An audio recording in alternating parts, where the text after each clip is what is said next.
back. We look in this segment at what Finance Minister Arun Jaitley is going to do vis-a-vis the social sector, because that's going to be part of the politics of the government that is in power, and of course versus what it does for the corporate sector, because we're looking at private investments revving up. The private investments have still been sluggish despite the euphoria over the last 8 months from the various announcements that have come from the government. And what can Finance Minister really do to really make both sides of the coin really match in terms of the social sector and the corporate sector? Lord Meghnad Desai, you're an old master at balancing the political act that most finance ministers need to do. So what would be your recommendation to Finance Minister Arun Jaitley?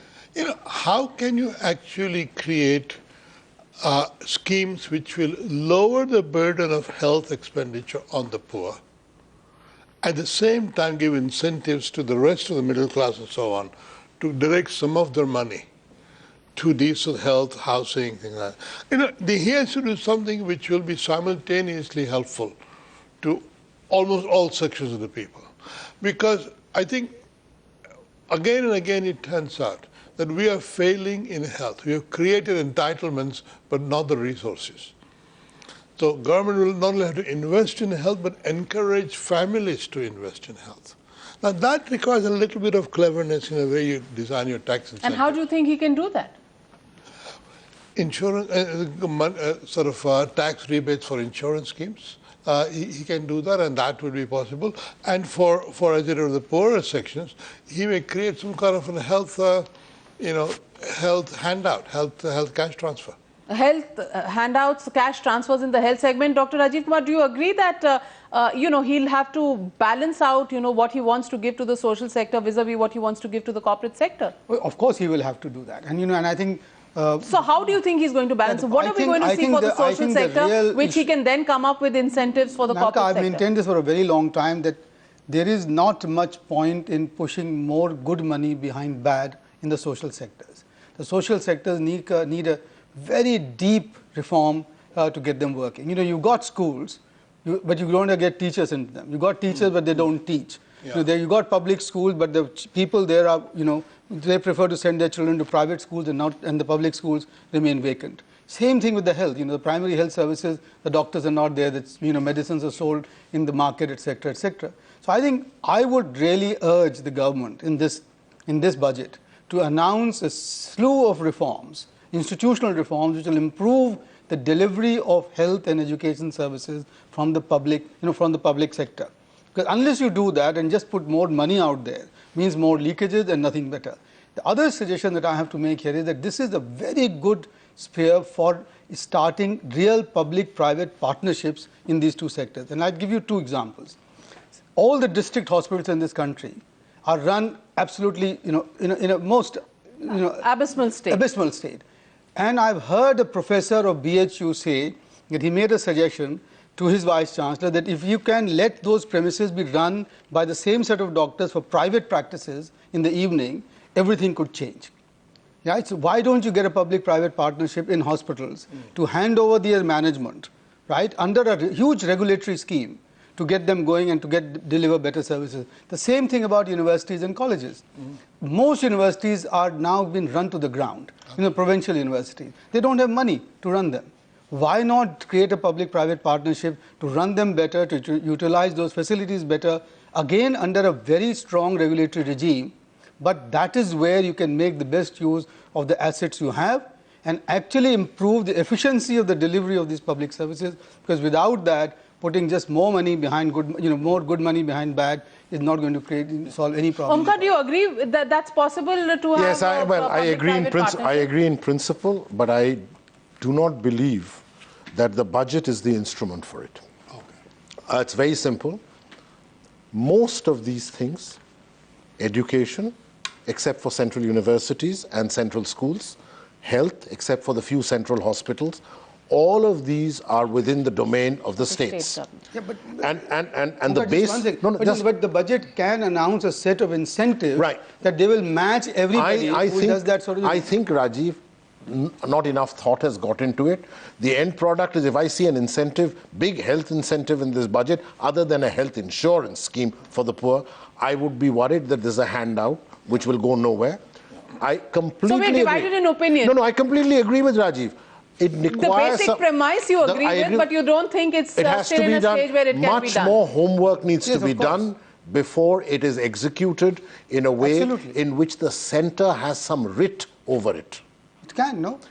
Homework needs to be done, and I'm sure there's a way of doing it. It's but I'm great to have two economists disagreeing with each equally other. sure I mean, that we nothing don't will like happen. agreement all the time. But there are things. I mean, he can certainly do the insurance on health insurance, and it would help if a person coming from a poor or a lower middle class family getting a subsidized insurance and can go to a place go to a private person, and with the Aadhaar card or whatever else, that person gets paid. He doesn't So go out of direct cash pocket. transfer, even for health services. Yes, Yeah. yes. With incentives, if you spend for health services, you get a little bit. Yes. Extra. Yes. Why not? And there is one other bee in my bonnet, has always been, which is to probably raise the amount that you will give to merit cum means scholarships in education by about 100 times in this country. We are one country where poor people can't afford to go to secondary schools and universities because just of lack of resources. Yeah. So why can't the government give these scholarships? To the children, the To poor, the deserving children. To the deserving children. We've talked about the social sector. What do you think are we looking at for the corporates? The deserving rich. No, so you're saying that there should be an encouragement to private investment, Yeah, not unless sure. there is an atmosphere that's created in the budget as far as announcements for the India Inc. is concerned. So what do you expect to see in the budget on that? Well, some signal that the logjam which has been holding up all sorts of projects will be finally. But that's already been given. What do you expect extra in the budget? That speedy decision making, the faster way disposal of FIPB applications, all of that is already happening. So what is still stopping and stalling the private sector? Omkar, what is it? No, I think honestly speaking, if the reforms continue, it will take another 2 or 3 quarters before the investment cycle starts. I suspect, however, I'm not saying this is necessarily a brilliant thing, but I suspect, however, in this budget, you will see a reintroduction of what is called an investment allowance, that if you were to invest in X, Y, Z, A, B, C things, you would get an extra allowance. And I expect, again, in some way, to have some accelerated depreciation so that the tax amount, because the depreciation is larger, then for tax purposes the amount I pay is somewhat less. So I expect some of these things to happen. By themselves, they don't create investment. If you don't work on infrastructure, if you don't work on power, and you only do this, it's a waste of time. But if you do this in addition, it's that extra fizz. The extra fizz in the budget. You could also do a lot of startups. You could do some incentive scheme to encourage people to do more startups. Some say writing off the loss. No, they had, for instance, a venture capital fund for startups. It's interesting to know. I don't know whatever happened to that fund. I don't think anything happened, okay? But again, if you were to do things to encourage startups. Sure. But we are looking at a government which is focusing more on manufacturing. The services sector constitutes 57% of the GDP, gives only 27%. No, startup and manufacturing. Manufacturing sector, 18% of the GDP, but actually provides 24% of the employment. And the agriculture sector, of course, nobody is saying that there has to be, the only employment generator is the agriculture sector, though it creates 50% of the employment. The fact is, what happens to the million-strong workforce that's added every month? Dr. Rajiv Kumar. The million-strong workforce that is added every month has to find jobs. And the jobs will come if investment takes off. And for the investment to take off, there are 3 or 4 things that the government can do now. And I start off by the fact that the investment has been shy because of the uncertainty that has been created in the investment atmosphere. And how would you say that? The finance minister is at pains to say that the tax regimes will be, but the point is there's been no retrospective tax, the tax regime will be predictable. On the ground, unfortunately, nothing has changed. I mean, the definition of transfer pricing, all the cases are still pending. The cases requiring the permanent establishment is a particular Japanese company who has faced enormous problem. The closure of Nokia and Foxconn in Tamil Nadu special economic zones. All that is happening on the ground, all the negatives. First thing, for example, he can do is to actually start saying that transfer pricing cases will be decided within this time period. right? There is 250 lakh crores of tax disputed revenues at the appellate and the chief commissioner level. He can give a time frame that in 6 months these will be decided. The minimum alternative tax. I mean, there has been a regime, it has just made a mockery of the special economic zones and all of the rest. He can start by saying that this will either be reduced or just taken away. And a simple thing. But Rajiv is talking of many specific things. A simple thing. Has the most obnoxious piece of legislation introduced by the previous finance minister, now residing on top of a hill, has that been taken away? It's not been taken away. The retrospective tax remains on the book. Absolutely. All that we say is, oh, how nice.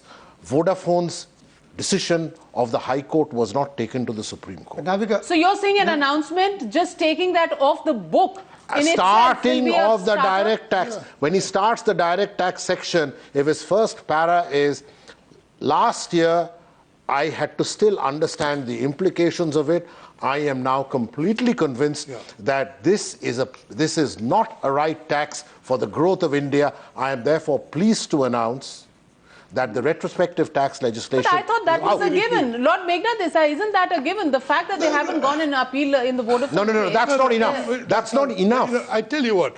Try and tell this to a foreign living investor. abroad, I can tell you, nothing did India more harm than that piece of retrospective tax legislation. At the budget, what we heard, we still thought, it's still a little bit of reluctance to give up sovereignty.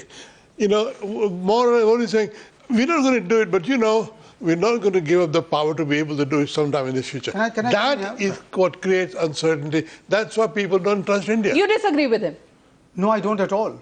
In fact, he should take away, he should take it out of the statutory book. Exactly. And the way he can do it is that retrospective tax will work only with a 5-year backlog. Finished. That's all. Or a 3-year backlog. I'll tell you, At the Navika, moment it extends back right up to the 50s or the 60s. So he just reduces the time Navika. period. But one other thing. At the moment, it's known practice that the tax officials are given revenue targets every year, and especially for the last quarter, whereby they go and make absurd demands on the corporates, which then they say they will refund it to you, but then for refunding there are transactions costs. Can't the finance minister say that henceforth he and his department will completely, sort of disallow any revenue target setting for the tax department? Sure. If you just do that much, you will create investor But that's confidence. theoretical. I don't think there it can is be not. the It's not. finance Listen, minister listen. who will say that there will be no revenue No, target. it's not theoretical. This finance minister, his predecessor, it started with 2 finance ministers ago. Clear targets were given, and Rajiv knows just as well that starting from early February, absurd demands. And remember, the important thing in India is the accrual for government is on cash basis. So if I make some absurd demands and and they say give me 10% of that, I'll refund it to you in June. I've met my targets, no? Now, A good tax system, Navika, is one which maximizes voluntary compliance, is not one which maximizes revenues. And in our case, in our country, it is just the reverse.